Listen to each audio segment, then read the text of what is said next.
I'm 24. I had a really normal upbringing, really normal for now. I was young, lived in a family, had a sister, and my parents were together until I was about 5. I think maybe their divorce finished when I was 7.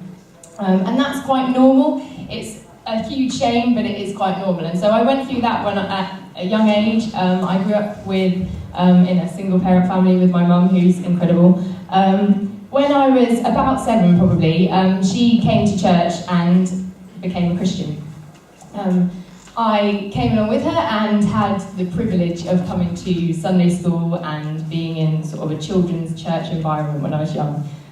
It was a huge privilege, and I think, again, that's also quite a common thing for now, but we look at it as, oh, well, you know, I went to Sunday school when I was young and now this is my life now. That's normal. But as I was growing up, I had an understanding of the Bible and an understanding of who God was, and could see in other people's lives how this made a difference. But I used to think a lot, like most people do, and I went to school and went to high school, and in my teenage years I really considered my options. I thought about my upbringing, and I thought about the things that I'd learned in Sunday school and the things that I'd learned in church, but I could see around me that other people were trying life different ways. And so although I went to school and I told people that I went to church and told people that I was a Christian, but I lived in exactly the same way that they did. So just like Cain, I kind of had my school life and then my church life. And when I was at school, I probably got to about 14, 15, and I spent a lot of time with my school friends and got into my GCSE years and just spent, you know, like most people do, I spent all of my spare time hanging out with my friends doing nothing.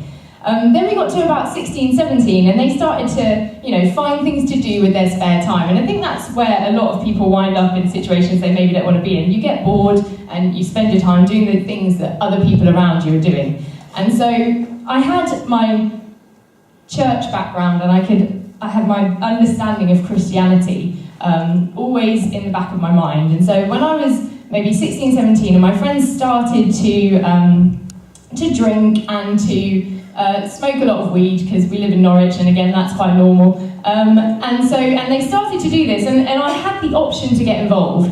But when I was choosing my A-levels, I took philosophy, and I had, in my philosophy class, it really caused me to question religion and people's opinions and all those sorts of things. And I came to a place when I was about 16, and I could see my options. And so I had the same life as most people, but I looked around, and I'm guessing most people do the same thing. I could see that I could either choose one way, choose the way that my friends were going, and I could drink with them, go out with them, spend my time wasted, and it wasn't going to wind up well.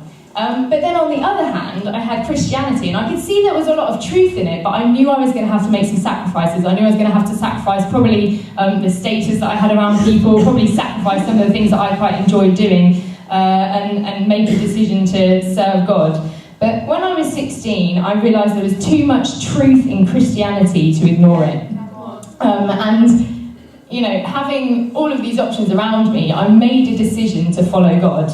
And it was, again, like Cain, it was the best decision that I've ever made. I gave my future to God, and I gave my circumstances to God, and in my absolutely selfish nature, which we all have, I had a human nature, I was a normal person, I was a selfish teenager who had selfish ambitions, and I gave those to God, and He absolutely changed my life. He's given me the privilege of being able to forgive people that have hurt me. He's given me the opportunity to be able to love people that I never thought I'd be able to love.